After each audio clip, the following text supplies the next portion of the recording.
So I wanted to share this video with you on making things in Second Life. I wanted to make a Dungeons and Dragons game, and I wanted it to be interactive, and so I made this system. This is still so much in the works. But I wanted to share some ideas with people, and you never know, I'm always looking for ideas on how to improve things.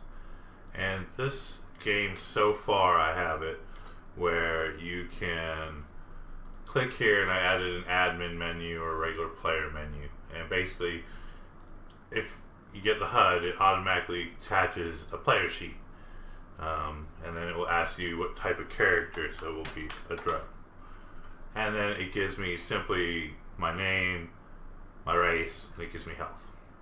And I'm working on a system that works with these dice and fighting system. Like right now I'm building this fighting system. I have these different things you can encounter, a wraith, a bunch of them. What I did is I made a system that fades this card in and out. So that's the main effect when I have a menu that drops in, you can get this list of different foes to fight. And right now I only have 4 of them. But basically what I did is I made it res the card with a texture, and it put some information in a list for me, so when people roll against it, it knows the damage to send, what they have to beat to kill. And this right here is going to be what names an object. I haven't quite figured out where I'm going to go with that yet. I'm designing it piece by piece. But right now I'm just working on this effect of picking a card. When you do it, it slowly fades in, and then you have different objects, so different ones you can add. I'm just testing the function here. I'm going to put it on a drop menu, a Dungeon Master menu. So when the Dungeon Master decides to have a foe to fight in different parts of my map here, I have this knife that kind of follows around when you start different things. I think this is the start. It's supposed to be a horn. That's probably going to be changed. Didn't come out too well. But this is the start of the adventure, and I'm like, so this is all just in development. So my idea was you get a little bit of wording up here that kind of explains the beginning of the quest. These different cards res with little information, your foes, maybe the area that you're in. As many people that want to wear this HUD can join the game. So say 100 people were sitting here, they could all put it on.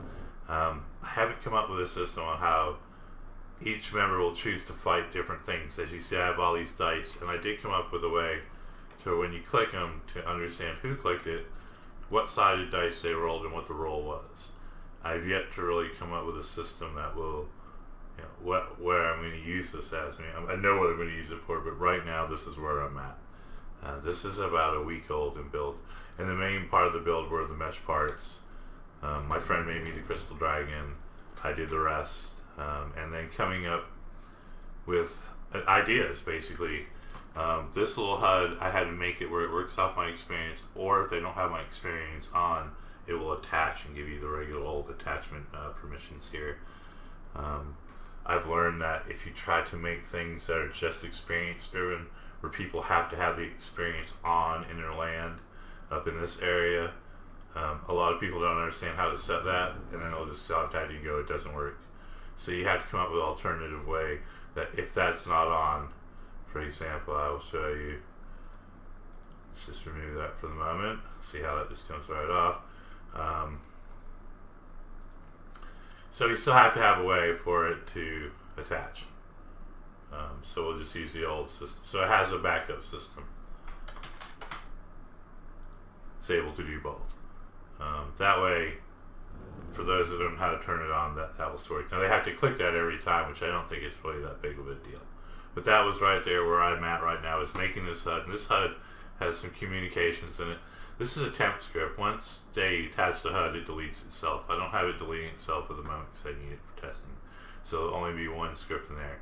And all this is a simple HUD that tracks a countdown of health, starting at 100, and just subtracts. So basically I know how I'm going to do it is when they make a roll, if they miss, this system is going to tell that HUD using their UID key, subtract 5 points from that.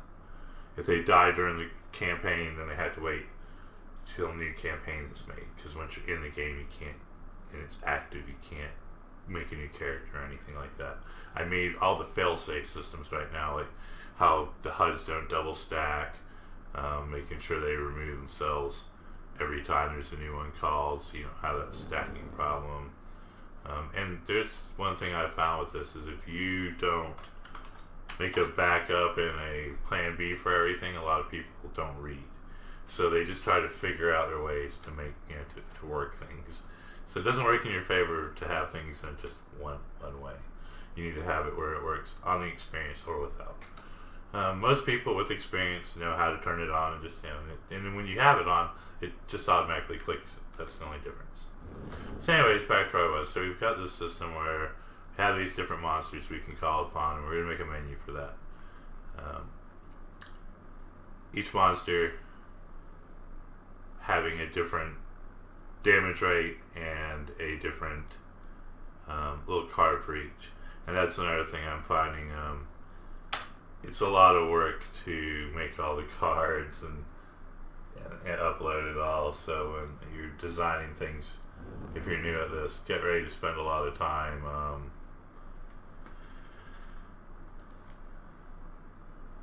See, there's a failure right there. That one didn't change over. So we have a problem with the system right there from the start. Oh no, that's me actually. I have the right thing on. It's the wrong script.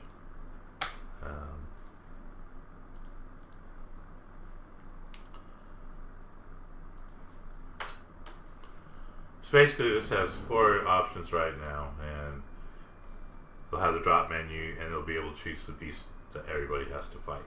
And just like any Dungeon Master controls, it will have cards that will pop up that will tell a little about the environment as they go through it. I want to make this knife as well follow them as where they are within the quest. There's going to be a total of 3 quests. So I'm starting out with this first one, figuring out how to design each one. And I also want to make for this game a way for it to work off note cards, so I can make modules for it, and therefore make more games out of the same game, different quests and different types of things. The honesty is, if you go into Dungeon Master mode and you're a good Dungeon Master, you can just come up with new quests each time. But I also want to have this somewhat a one-player thing for people that are just sitting around by themselves, a way for it to be a little bit of interaction as well. So right now, that's kind of where I'm at development. I'm very at the beginning of it all. Everything's kind of in testing. Every system's just kind of been made piece by piece.